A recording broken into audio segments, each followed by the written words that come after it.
வணக்கம். அதிமுகவோட கொடி, சின்னம், லெட்டர் பேடு இதெல்லாம் பயன்படுத்தவே கூடாது அப்படின்னு சொல்லி ஓபிஎஸ்க்கு இடைக்கால தடை விதிச்சிருந்தாங்க. உச்சநீதிமன்றம் போனார். அவர் வந்து பொது சிவில் வழக்கில் பார்த்துக்காங்க அப்படின்னு சொல்லிட்டு அவங்களும் தள்ளுபடி பண்ணிட்டாங்க. சரி, திரும்ப சென்னை உயர்நீதிமன்றத்தில் எடப்பாடி பழனிசாமி இது மாதிரி கொடி, சின்னம், லெட்டர் பேடெல்லாம் பயன்படுத்தி தன்னை ஒருங்கிணைப்பாளன்னு சொல்லி அதிமுகக்குள்ளே நிறைய பேர்த்த நீக்கிறாரு, அது இல்லாமல் குழப்பத்தை ஏற்படுத்துறாரு அப்படிங்கிற மாதிரி சொல்லியிருந்தாங்க. நான் கட்சியோட ஒருங்கிணைப்பாளங்க, இவங்க கூட்டின பொதுக்குழு செல்லாதுங்க அப்படின்னு சொல்லி வழக்கு தொடுத்துருக்கேன். அந்த வழக்கு நிலுவையில் இருக்குது, இவர் போட்ட இந்த இடைக்கால தடையை வந்து நீக்குங்க அப்படின்னு சொல்லியிருந்தாங்க. அது போல் ஓபிஎஸ் தரப்பில் பார்த்தீங்கன்னா அரவிந்த் பாண்டியன், அப்துல் சலீம் இவங்கெல்லாம் வந்து சில காரணங்களை முன் வச்சாங்க. அதே போல் எடப்பாடி தரப்பில் வந்து அவர் ஒருங்கிணைப்பாளர் தொடர்றதுல எங்களுக்கு எந்த விதமான ஆட்சேபனும் இல்லை, அவர் புதுசாக ஒரு கட்சி ஆரம்பிச்சுட்டு தொடங்கிக்கிட்டோம், இது வந்து அதிமுக கட்சி எடப்பாடி கையில் தான் வந்துருச்சு, கட்சி சின்னம் கொடியெல்லாம் பயன்படுத்திக்கிட்டே இருக்கிறாரு அப்படிங்கிற மாதிரி ஒரு வாதத்தை வச்சாங்க. இது தேதி குறிப்பிடாமல் இந்த இதோட தீர்ப்பை வந்து தள்ளி வச்சிருந்தாரு நீதிபதி சதீஷ்குமார். இந்த மாதிரி சூழ்நிலையில் இன்றைக்கி தீர்ப்பு வரும் அப்படின்னு எதிர்பார்க்கப்பட்டது. காரணம் வந்து பார்த்திங்கன்னா, இந்த நாடாளுமன்ற தேர்தலில் ரெட்டைலை சின்னத்தில் தான் நாங்கள் நிற்க போகிறோம் அப்படிங்கிற மாதிரி சொல்லியிருந்தார்.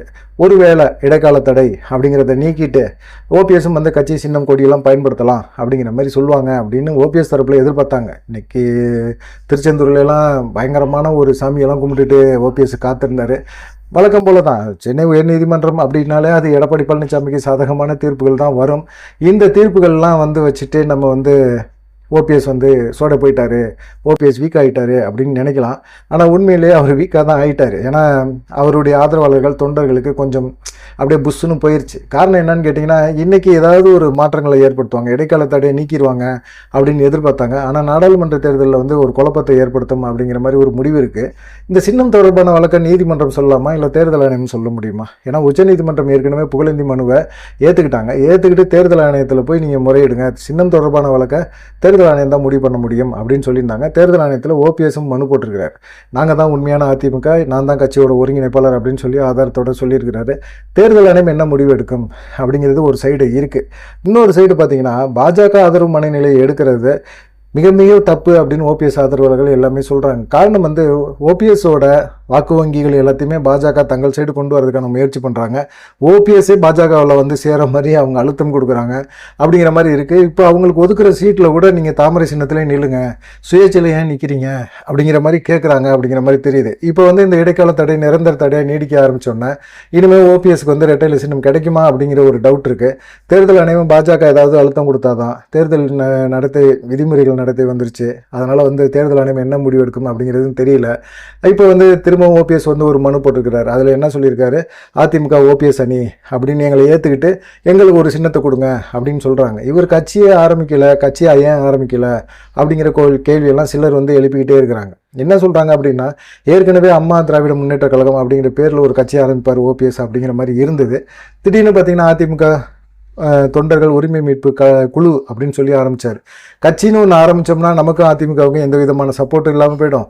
இவ்வளோ நாள் போராடின இந்த போராட்டமும் வீணாக போயிடும். அதனால் வந்து நமக்கு வந்து கட்சி அதிமுக தான். அதனால் வந்து தேர்தல் ஆணையத்தில் நான் இன்னும் ஒருங்கிணைப்பாளர் அப்படிங்கிறது இருக்குது, அதனால் வந்து நான் கட்சியை ஆரம்பிக்க முடியாது அப்படின்னு பதில் சொல்லிக்கிட்டே இருந்தார். இப்போ வந்து தேர்தல் ஆணையத்தில் ஒன்று போட்டிருக்காரு, அதிமுக ஓபிஎஸ் அணின்னு சொல்லுங்க அப்படின்னு சொல்லியிருக்காங்க. எடப்பாடி பழனிசாமியை பொதுச் செயலாளர் தேர்ந்தெடுக்கப்பட்ட முறை செல்லாது அப்படின்னு சொல்லியிருக்காங்க. அது தப்பு தான். ஆனால் அதை வந்து நீதிமன்றங்கள் ஏற்றிருக்கு, எங்கே மெஜாரிட்டி இருக்கோ அதனால் நீதிமன்றங்கள் ஏற்றிருக்கு. அதனால் வந்து நீதிமன்றம் கொடுத்த அழுத்தத்தில் தேர்தல் ஆணையம் அவங்க வெப்சைட்டில் ஏற்றிருக்காங்க. ஆனால் அதிமுக பைலா பிரகாரம் தேர்தல் ஆணையம் வந்து சில முடிவுகள் எடுக்க வாய்ப்புகள் இருக்குது. அப்படி முடிவு எடுத்தால் ஓபிஎஸ்க்கு சாதகமாக போகும் அப்படின்னு சொல்கிறாங்க. ஆனால் ஓபிஎஸ்க்கு சாதகமாக இன்னும் வரும் அப்படின்னு நினைக்கிறீங்களா? ஏன்னு கேட்டிங்கன்னா, பாஜக வந்து ஓபிஎஸ் அவருடைய ஆதரவாளர்கள் எல்லாத்தையுமே பாஜக சைடு கொண்டு வந்து பாஜக வளர்க்குறதுக்கான முயற்சியை மட்டும்தான் செய்கிறாங்க. எடப்பாடி பழனிசாமிக்கு மறைமுகமாக சப்போர்ட் கொடுக்குறாங்க. எவ்வளோ தூரம் எடப்பாடி பழனிசாமி முதுகுல குத்தினாலும் பாஜக எடப்பாடி பழனிசாமியோட ஆதரவை தேடி தான் போகிறாங்க. பாஜகவுக்கு வாங்க, கூட்டணிக்குள்ளே வாங்க, நாங்கள் உங்கள் தலைமையில் இருக்கோம், ஒரு 5 சீட்டு 6 சீட்டு கொடுங்க, நாங்கள் கேட்குற தொகுதியை கொடுங்க அப்படின்னு சொல்லி எடப்பாடி பழனிசாமி கொடுக்குற முக்கியத்தை ஓபிஎஸ் டிடிவி தினகரன் இவங்க யாருக்குமே கொடுக்கல. தென் மாவட்டங்களில் ஓபிஎஸ் டிடிவி தினகரன் இல்லாமல் தாமரை மலர்றதுக்கு வாய்ப்பே கிடையாது. அந்த மாதிரி சூழ்நிலையில் இந்த சைடு இவங்களுடைய ஆதரவு வேணும் அப்படிங்கிறதுக்காக இவங்களை கூட்டணிகளை வச்சுக்கிட்டு கொங்கு பெல்ட்டில் வந்து எடப்பாடி பழனிசாமி சப்போர்ட் வேணும் அப்படிங்கிறதுக்காக மறைமுகமாக சப்போர்ட் பண்ணுறாங்க. இப்போ கோயம்புத்தூரில் பாஜக எடுத்திருக்கு. அங்கே வந்து திமுகவும் கிட்டத்தட்ட 23 ஆண்டுகளுக்கு அப்புறம் திமுகவும் நேரடியாக களத்தில் இறங்குறாங்க. அதே போல் பார்த்தீங்கன்னா பாஜக சார்பாக அண்ணாமலை போட்டி போட வாய்ப்பு இருக்குது. திமுக சார்பாக யார் போட்டி போடுவாங்க அப்படிங்கிறத பார்த்தீங்கன்னா செந்தில் பாலாஜி சிறையிலேருந்தே சில புள்ளிவிவரங்கள்லாம் யார் யாருக்கு சீட்டு கொடுத்தா எப்படிலாம் ஜெயிப்பாங்க அப்படின்னு சொல்லி அவரும் வந்து சில தகவல் சொல்லியிருக்கிறாரு. அதை வச்சு திமுக தலைமை வேட்பாளரை நிறுத்துவாங்க, கண்டிப்பாக அவங்களும் ஜெயிக்கணும்னு ஆசைப்படுவாங்க அப்படின்னு நினைக்கிறாங்க.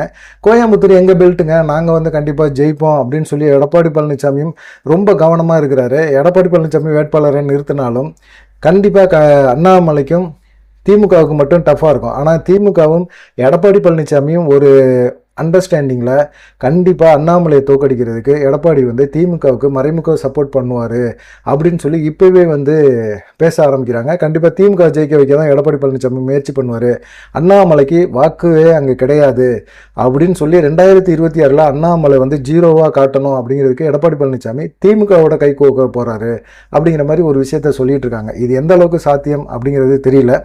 இப்போ பொறுத்த வரைக்கும் பார்த்தீங்கன்னா ஓபிஎஸ்க்கு ரெட்டை இலை சின்னம் கிடைக்கிறதுக்கு வாய்ப்பு இல்லை. தேர்தல் ஆணையம் என்ன பண்ண போகுது அப்படிங்கிறது தெரியல.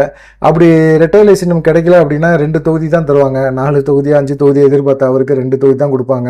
ஓபிஎஸ் பையன் ரவீந்திரநாத் வந்து தாமரை சின்னத்தில் நான் போட்டி போகிறேன், எனக்கு எந்த விதமான ஆட்சேபனையும் இல்லை அப்படிங்கிற மாதிரி சொல்லிட்டாரு. இதனால ஓபிஎஸ்க்கு மிகப்பெரிய ஒரு சங்கடம். பையனே வந்து தாமரை சின்னத்துக்கு போகிறான் அப்படின்னா நம்ம என்ன பண்ண முடியும் அப்படிங்கிற ஒரு எண்ணத்தில் அவரும் இருக்கார், தயக்கம் காட்டிக்கிட்டு இருக்காரு. இந்த மாதிரி சூழ்நிலையில் இப்போது தேர்தல் ஆணையம் என்ன முடிவெடுக்கும் அப்படிங்கிற ஒரு குழப்பமான ஒரு சூழ்நிலை இருக்குது. தேர்தல் ஆணையம் ஓபிஎஸ்க்கு ஆதரவான ஒரு நிலைப்பாட்டை எடுத்துருவாங்களா அப்படின்னு பார்த்தீங்கன்னா அதுவும் டவுட்டு தான் அப்படிங்கிற மாதிரி சொல்லிகிட்டு இருக்காங்க. எல்லா சைடும் பார்த்தீங்கன்னா ஓபிஎஸ்க்கு சோதனைகள் மேல் சோதனைகள் வந்துக்கிட்டே இருக்குது. எடப்பாடி டீம்லாம் என்ன சொல்கிறாங்க அப்படின்னா அவரை கட்சியை விட்டு நீக்கப்பட்டவருங்க, அவருக்கும் அதிமுகவுக்கும் எந்த விதமான சம்பந்தமும் இல்லைங்க அப்படின்னு சொல்கிறாங்க. இது வந்து நீதிமன்றங்கள் ஏற்றுக்குது. ஆனால் மக்கள், தொண்டர்கள், அதிமுக தொண்டர்கள் எல்லாருமே பார்த்தீங்கன்னா ஒரே விஷயத்தை மட்டும் மைண்டில் வச்சுக்கிட்டே இருக்கிறாங்க. அவங்க வந்து ஓபிஎஸ்க்கு ஆதரவு, ஓபிஎஸ் நல்ல மனுஷன், அந்த மனுஷனுக்கு ஒரு ஆதரவு கொடுக்கணும் அப்படிங்கிற மாதிரி நினைக்கிறாங்க. ஆனால் அவர் கையில் சின்னம் இருக்கணும்ல, ஒரு வலுவான சின்னம் இருக்கணும்.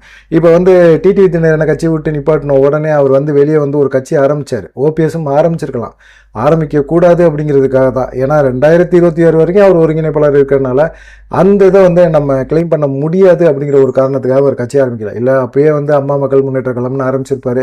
இப்போ அதிமுக தொண்டர்கள் உரிமை மீட்பு கட்சி அப்படின்னு கூட ஆரம்பிக்கலாம், கழகம்னு ஆரம்பிக்கலாம். ஆனால் இப்போ டைம் இருக்கான்னு கேட்டால் டைம் இல்லை, வேறு வழியே கிடையாது. ஒன்று தாமரை சின்னத்தில் நிற்கணும், இல்லை அப்படின்னா சுயேட்சை சின்னத்தில் நிற்கணும். சுயேட்சை சின்னம் வந்து தற்கொலைக்கு சமம், தாமரை சின்னம் அதை விட மிக மோசமான தற்கொலைக்கு சமம்.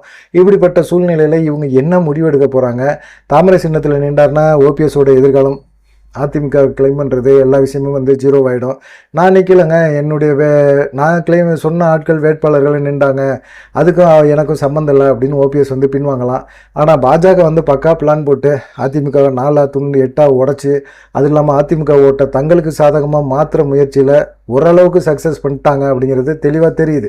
ஓபிஎஸ்க்கும் டிடிவி தினகரன் வாக்கு சதவீதத்தை தென் மாவட்டங்கள், டெல்டா மாவட்டங்களில் பாஜக அறுவடை பண்ணுறதும், அதே போல் வந்து கொங்கு பெல்ட்டில் வந்து எடப்பாடி பழனிசாமியோட ஒரு கூட்டணி, மறைமுக கூட்டணியை, திமுக சொல்கிற மாதிரி ஒரு மறைமுக கூட்டணியை வச்சுட்டு அவங்க வந்து அங்கேருந்து பார்த்திங்கன்னா திமுகவுக்கு போகிற வாக்குகளையும் சரி, எடப்பாடி பழனிசாமிக்கு போகிற வாக்குகளையும் சரி பாஜக சைடு கொண்டு வராங்க அப்படிங்கிறது உறுதியாக தெரியுது. எதிர்காலத்தில் இலை கருகி தாமரை மட்டும்தான் நிற்கும் அப்படிங்கிற மாதிரி தான் இருக்குது.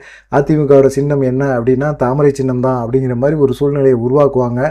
அது சட்டமன்ற தேர்தலுக்குள்ளே அது சாத்தியப்படும் அப்படின்னு தெரியுது. பாஜகவை நம்பி ஓபிஎஸ் மோசம் போயிட்டே இருக்கிறாரு, சொல்லிக்கிட்டே இருக்கிறாங்க. ஆனால் ஓபிஎஸும் வேறு வழி கிடையாது, என்ன பண்ண முடியும் அவர்னால? அதுவும் அப்படியே அமைதியாக இருக்கிறாரு. கட்சி ஆரம்பிச்சிருந்தாருன்னா இன்றைக்கி அவருக்குன்னு ஒரு தனியாக சின்னம் கேட்கலாம்.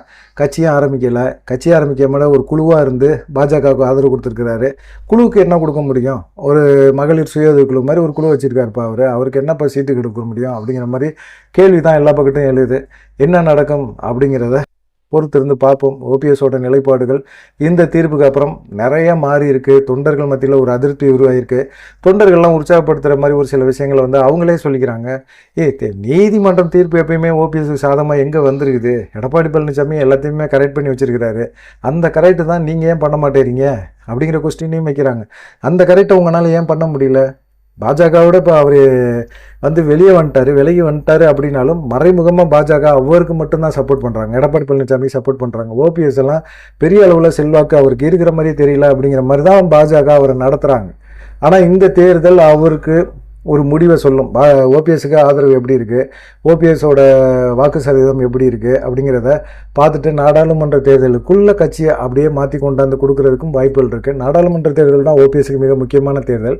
அதுக்குள்ளே ஏதாவது பண்ணுவாங்க அப்படின்னு ஒரு நம்பிக்கையோடு இருக்கிறாரு. இந்த நம்பிக்கை எத்தனை நாள் தான்ப்பா தொடரும் அப்படிங்கிற ஒரு குழப்பத்தில் இருக்கிறாங்க ஓபிஎஸ் ஆதரவாளர்கள்லாம்.